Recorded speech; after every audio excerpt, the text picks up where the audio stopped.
Uma boa noite a todos. Boa noite. Sejam todos bem-vindos, que a paz esteja com todos nós. E entre a terra e o céu, sempre há um intercâmbio.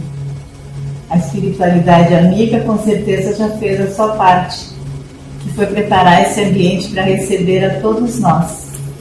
Compete a nós agora elevarmos o nosso pensamento, para que a gente possa ser merecedor desses fluidos. Agradecendo a Deus a oportunidade deste encontro, de buscarmos aqui o conhecimento, o consolo, o esclarecimento das nossas dores, das nossas dúvidas, compartilharmos alegrias, porque sim, também as temos aqui. Nós te agradecemos, Pai, por esta casa do caminho, que acolhe a todos nós, por essa doutrina esclarecedora, que abre as nossas mentes para a tua grande verdade, a verdade universal, que nós somos espíritos imortais e vamos viver para sempre. Obrigada, espiritualidade amiga, que nos atende, e que esses fluidos que vocês aqui derramam em nós possamos absorvê-los e levá-los aonde quer que nós estejamos. Muito obrigado e que assim seja. Que assim seja. Então, nesse mês de agosto é comemorado o aniversário desta obra, O Céu e o Inferno. É um marco, porque a partir dessa obra que nós tivemos então, através de Kardec, o esclarecimento organizado de que nós vamos viver para sempre. Que o encontro com quem amamos, ele se dará de fato, porque nós nos encontramos com quem amamos. Ninguém morre. E isso é uma bênção. Algo que nos foi negado durante muito tempo. Imaginávamos nós que nada existia, ou que nós iríamos voltar para a pátria espiritual e ficaríamos lá, no ócio, sentados, sem fazer nada ou dormindo o sono dos justos. Mas quando a gente começa a estudar e percebe que Deus trabalha e trabalha sempre e cria sempre, não seríamos nós que teríamos que ficar sem fazer nada. E isso é muito bom. E só o conhecimento traz isso para a gente. O céu e o inferno, também conhecido como justiça divina, segundo o Espiritismo. Porque é nessa obra que nós vamos ter o nosso autoencontro. Nem mais, nem menos. Todas as sementes que nós plantamos todos os dias, nós teremos aqui o resultado. É o exame comparado das doutrinas sobre a passagem da vida corporal à vida espiritual, sobre as penalidades e recompensas futuras, sobre os anjos e demônios, sobre as penas, seguido de numerosos exemplos acerca da situação real da alma durante e depois da morte. Quem já teve o privilégio de ler essa obra ou alguns capítulos dela vai encontrar e sabe que nós temos ali relato de vários espíritos que já partiram para o mundo espiritual e trouxeram o seu depoimento. Kardec teve a gentileza de organizar conforme o seu grau de evolução. E é muito interessante. Quem ainda não teve a oportunidade, é um convite que eu faço. Porque muitos de nós nos perguntamos: como é que vai ser quando eu desencarnar? Como é que vai ser o meu desencarne?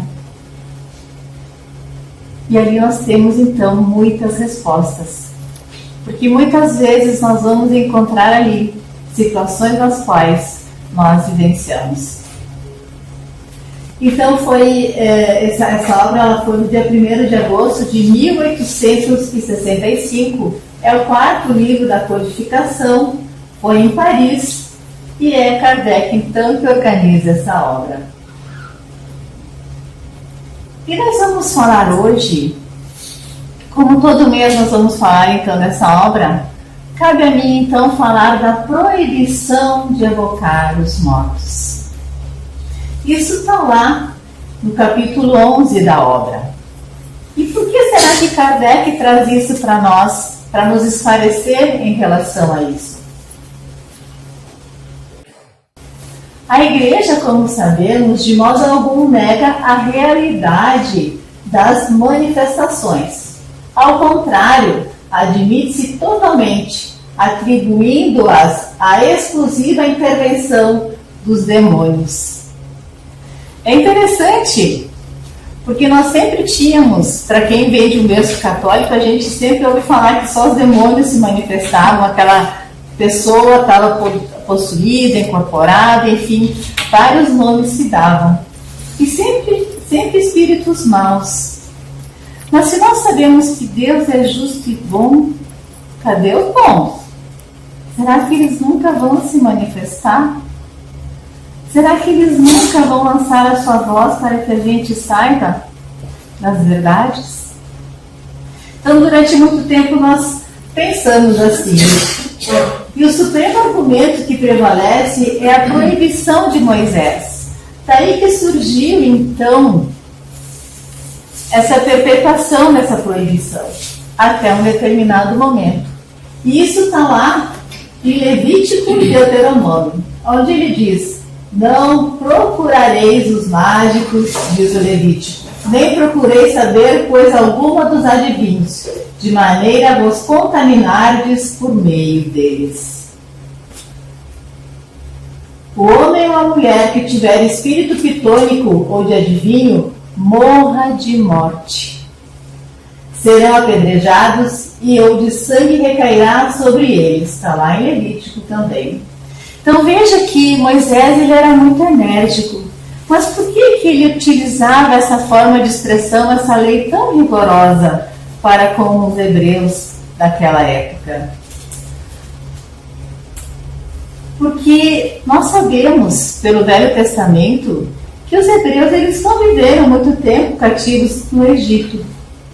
E os egípcios tinham, então, o costume de evocar os mortos. Só que a questão é, por que eles evocavam? Eles também faziam sacrifícios com crianças e animais para satisfazer esses espíritos. Então era de uma forma muito equivocada que se fazia.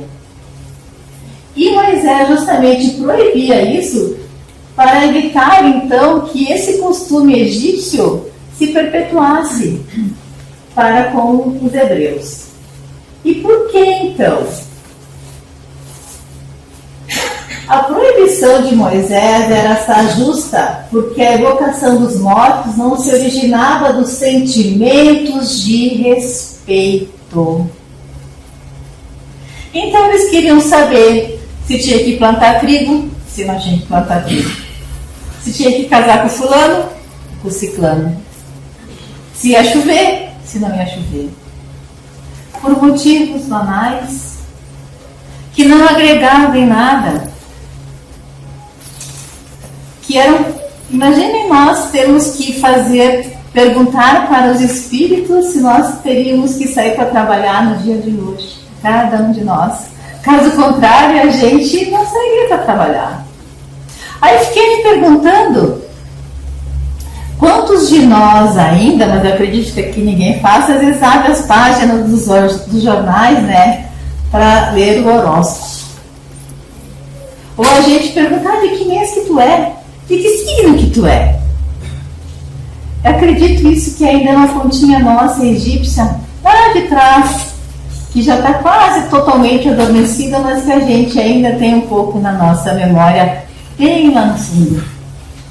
Ela só mudou um pouquinho de nome, mas o sentido é o mesmo. Então, não se usava o respeito, afeição ou piedade para com eles, sendo antes um recurso para adivinhações, tal como os augúrios, ou aquilo que é presságio, né? Agouro ou profecia. E presságios explorados pelo charlatanismo e superstição. Isso a gente vê em alguns episódios ainda nos dias de hoje, onde muitas pessoas ainda buscam esse tipo de recurso para saber o que vai acontecer amanhã. Quando nós sabemos que o amanhã ao Espírito pertence, mas amanhã nós colhemos o plantio de hoje. Essas práticas eram também objeto de negócio, e Moisés, por mais que fizesse, não conseguiu desentranhá-las dos costumes populares. E qual que era a intenção de Moisés? E uma coisa nós temos que pensar também, que quando ele proibiu, nós temos que ter essa noção clara de que é um marco de que se ele proibiu, era porque era possível. Veja que a gente só proíbe o que dá para ser feito. Há uma contradição. Mas na época, quando nós ainda nos éramos espíritos tão infantis, nós não tínhamos esse discernimento, esse questionamento. Nós queríamos em si o produto final. E a intenção, então, de Moisés no Deuteronômio é uma pergunta que Emmanuel esclarece para nós nos dias de hoje, lá no Consolador. Qual que era, então, essa intenção que ele tinha? Né? Antes de tudo, faz-se preciso considerar que a afirmativa tem sido objeto injusto de largas discussões por parte dos adversários da revelação que o Espiritismo trouxe aos homens na sua feição de Consolador. Porque muitos pensam ainda que através da doutrina espírita, do Espiritismo, ainda só aqui nos nossos trabalhos mediúnicos, ainda só se manifestam demônios. Então veja, mesmo com o passar de muito tempo, isso ainda há no pensamento de muitos. As expressões sectárias, todavia, devem considerar que a época de Moisés não comportava as indagações do invisível, porque, como eu já falei antes, ainda há almas muito infantis que não conseguiam fazer o quê? Esse comércio, Emmanuel, ele quer dizer uma troca, não uma negociação.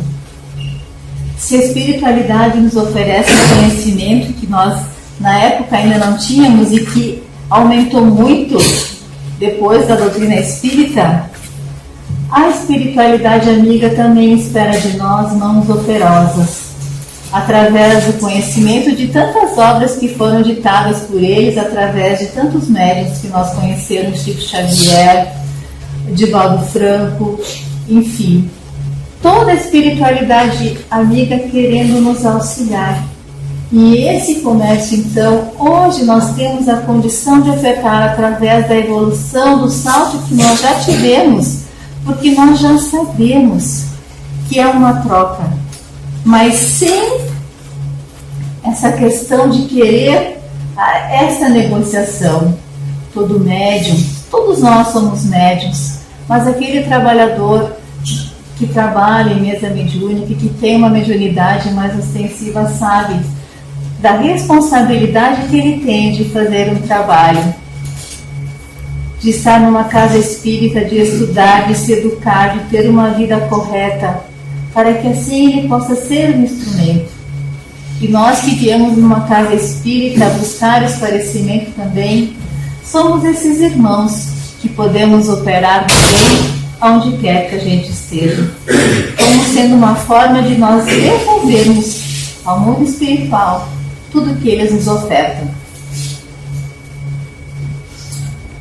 Essas práticas supersticiosas perpetuaram-se até a Idade Média, mas hoje a razão predomina. Então nós já temos esse raciocínio, né? Ao mesmo tempo que o Espiritismo veio mostrar o fim exclusivamente moral, hoje o intercâmbio ele se dá de uma outra forma. Mostrou-se isso com todas as obras que Kardec organizou, sendo o primeiro o Livro dos Espíritos. Muitas perguntas inteligentes onde a gente não sabe o que é melhor, se é a pergunta ou se é a resposta. De tão esclarecedora que foi essa obra, que abriu um novo universo para nós, para todos nós. Hoje nós não podemos mais negar que existe, mesmo que a gente não possa ver, existe um universo que nos rodeia. E que é esse universo que nós voltaremos para o mundo espiritual. Estamos aqui num pequeno curso de férias, um pequeno e curto curso de férias. O Consolador religioso, então, das relações de além-túmulo. Se Moisés proibiu ir para os mortos, é que esses poderiam vir, pois, do contrário, inútil fora a proibição. Se os mortos podiam vir naqueles tempos, também podem vir hoje. E se são espíritos de mortos que os veem, não são exclusivamente demônios. Demais, Moisés, de modo algum, fala nesses últimos. Veja bem, Moisés, ele proibiu, mas ele não disse que eram os demônios que vinham. Então é duplo o motivo pelo qual não se pode aceitar logicamente a autoridade de Moisés quando proibia a evocação dos mortos. Hoje nós temos esse entendimento. Por que então? Porque a sua lei não rege o cristianismo. Porque é impróprio aos costumes da nossa época, visto o avanço do conhecimento que nós temos hoje através da doutrina espírita. Repelir as comunicações de além-túmulo é repudiar o meio mais poderoso de instruir-se, já que é pela iniciação dos conhecimentos da vida futura, já pelos exemplos que tais comunicações nos fornecem. Muito sabe quem aqui ama e que em determinada situação um ente querido já foi para o mundo espiritual. Notícias nós gostaríamos de ter. Hoje mesmo é o aniversário de desencarne de uma grande amiga minha. Muitas saudades, mas eu sei que em algum momento eu irei encontrá-la. Pois esses laços de amor, eles nos unem para sempre. E que bom saber disso.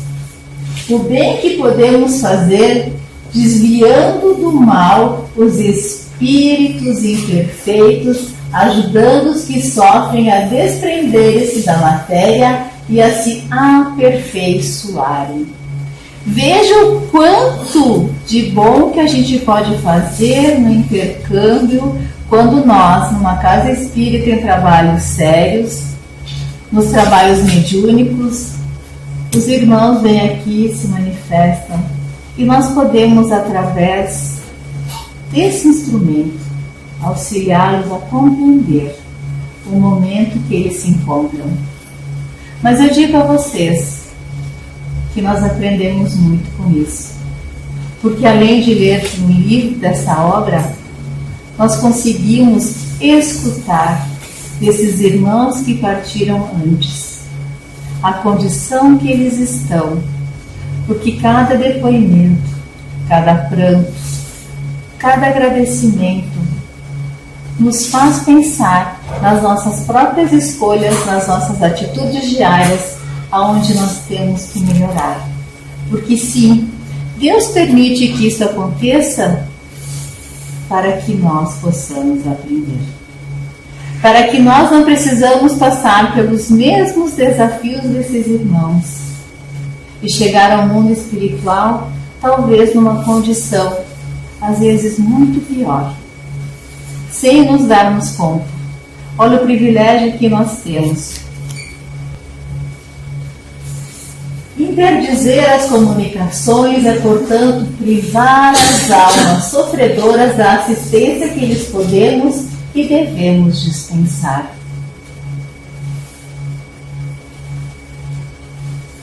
E toda essa minha fala, ela nos trouxe para esse slide aqui, que também está nessa obra, O Céu e o Inferno, lá no capítulo 11, quando ele fala das consequências que ocorrem aos espíritos quando é de uma forma caritativa.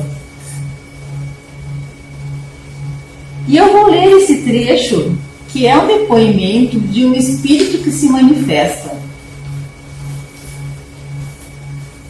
Todo espírito sofredor e desolado vos contará a causa da sua queda, os desvarios que o perderam, aonde ele se perdeu, por que ele se perdeu. E talvez, ouvindo, nós vamos perceber que nós estamos fazendo uma repetição, um copia e cola. Esperanças, combates e terrores, remorsos, desesperos e dores, tudo vos dirá, mostrando Deus justamente irritado a punir o culpado com toda a severidade. Aquele irmão que muitas vezes, porque isso a história nos conta, né? Que muito se matou em nome de Cristo, muito se torturou, muito se prendeu, em nome desse Jesus, que veio nos ensinar a amar, que veio dizer que somos irmãos, mas que nós temos que amar esse Pai em primeiro lugar, porque é nesse relacionamento de amor que nós vamos nos relacionarmos uns com os outros. Se a gente não ama a Deus, se a gente não ama o Cristo, como é que eu vou amar a mim? Porque esse Pai me criou? E quem está ao meu lado? Ao ouvi-lo, 2 sentimentos vos acometerão: o da compaixão e o do temor. Compaixão por ele, temor por vós mesmos. Quando eu li essa frase, eu juro que me deu um frio na barriga. Porque a gente começa a fazer um pensamento, a gente começa a fazer uns apontamentos. Ai, estou precisando melhorar aqui, aqui, aqui. Será que eu estou no caminho certo?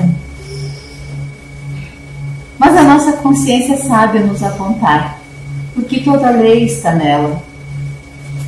Então, quando nossa bússola nos direciona para o bem, para o melhor, onde a nossa consciência nos diz vai, é porque nós estamos fazendo certo. E aí, nós teremos mais a compaixão e menos medo.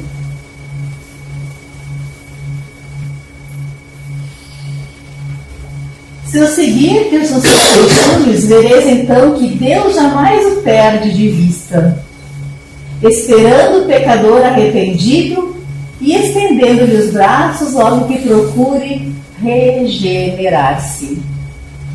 Porque nessa obra também fala do Código Penal da Vida Futura, e é muito belo. É um código que nós também deveríamos ler, porque é um ótimo orientador para todos nós. Do culpado vereis, enfim, os progressos benéficos para os quais tereis a felicidade e a glória de contribuir, com a solicitude e o carinho do cirurgião acompanhando a cicatrização da ferida que pensa diariamente. Então veja que esse culpado, quando ele tem o entendimento, ele desperta. Ele percebe que ele está vivo, que ele está no mundo espiritual e que quando ele se manifesta numa mesa doutrinária, ele vai ser esclarecido. E que ele nunca ficou sem um aconselhamento, ele nunca ficou sem um atendimento. Porque, queridos irmãos, todos são recebidos e acolhidos por alguém que os ama muito. é muito bonito de ver, ou melhor, de escutar, porque eu não consigo ver. E aí nós percebemos, e tem várias obras no livro Renúncia, por exemplo, onde Alcione está no lado do grande amor da vida dela. E por amor a ele, ela volta a reencarnar. Mas ela não precisaria mais reencarnar. E ela, ao lado dele, acariciando ele, pelo nível vibratório que ele está, ele não percebe ela. Por muito tempo ela fica ao seu lado e ele não percebe ela.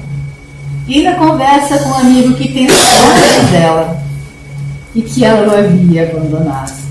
Vejam, meus queridos, quanto auxílio, quanto Deus é bom para conosco, que sempre coloca ao nosso lado alguém para nos auxiliar. E porque nós ainda não percebemos, nós não compreendemos, ou não ouvimos, ou vivemos em um tempo onde nós queremos respostas muito rápidas.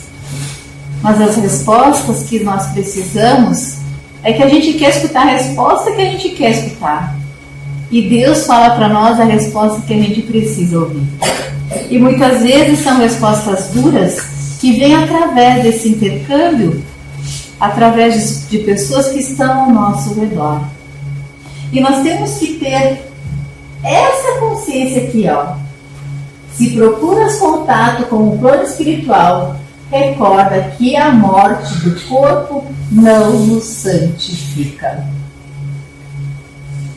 Então, desencarnar, nós vamos voltar ao mundo espiritual como estamos, como somos. E do mundo espiritual, quando nós achamos, ao evocar, ou aos irmãos que chegam nas mesas mediúnicas, que eles são perfeitos já, mas ainda não. São ainda irmãos com muitas dores, assim como nós. E é o próprio Espírito que inventa o seu inferno ou cria as belezas do seu céu. Todos os dias nós criamos um inferno ou um céu, com as escolhas diárias que nós fazemos. E nessa obra também segue, e tem Sansão, que é um espírito feliz já. E ele desencarna no dia 21 de abril de 1862, e ele é um membro antigo da Sociedade Espírita de Paris. E eu só vou ler um pequeno trecho, porque ele solicita então aos irmãos de trabalho espírita que evoquem ele, porque ele gostaria, se fosse possível para ele, que ele contasse, que ele pudesse contar o que havia, conforme havia acontecido o desencarne dele e onde ele estava. E ele fez que os amigos dele, de caminhada espírita, prometessem isso para ele. E foi o que fizeram. No dia 23 de abril daquele mesmo ano, 2 dias depois, na Câmara Mortuária. E ele traz para nós só um relato final, e eu vou deixar para vocês lerem como tema de casa todo o relato dele. Durante a cerimônia do cemitério, ele ditou as palavras seguintes: não vos atemorizei a morte, meus amigos, ela é um estádio da vida. Se bem souberdes viver, é uma felicidade. Se bem a merecerdes e melhor, cumprirdes as vossas provações, repito, coragem e boa vontade. Não deis mais que medíocre valor aos bens terrenos, e sereis recompensados. Não se pode muito gozar, sem tirar de outrem o bem-estar, e sem fazer moralmente um imenso mal. A terra me seja leve. E assim, meus queridos, eu encerro então o tema de hoje, agradecendo a presença de todos, o bom ânimo. E então eu convido os médiuns para que possam estar aqui presentes, e nós fazemos a nossa prece de encerramento. E sendo merecedores, então, de todos esses fluidos, que nós possamos voltar aos nossos lares muito melhores do que quando aqui chegamos, certos de que todos nós somos espíritos numa caminhada evolutiva. Que nós possamos, através do conhecimento de hoje, tomar para nós um pensamento de conhecer-se melhor a si mesmo e buscar para nós a melhoria, porque assim, como esse irmão nos trouxe o Sansão desta obra, O Céu e o Inferno, que seremos felizes se cumprirmos com o nosso dever. Te agradecemos, Pai, te agradecemos, Mestre amigo, por teu exemplo de amor e por nos dar a oportunidade de estarmos aqui neste planeta de provas e expiações, buscando sermos melhores a cada dia, como um homem de bem que tu nos ensinaste através do teu exemplo. Os nossos amigos benfeitores que aqui estão, derramando sobre nós esses fluidos a nossa gratidão. E que assim nós possamos ter um resto de semana, um dia próximo de trabalho, com muita alegria e disposição e bom ânimo. Muito obrigada e que assim seja.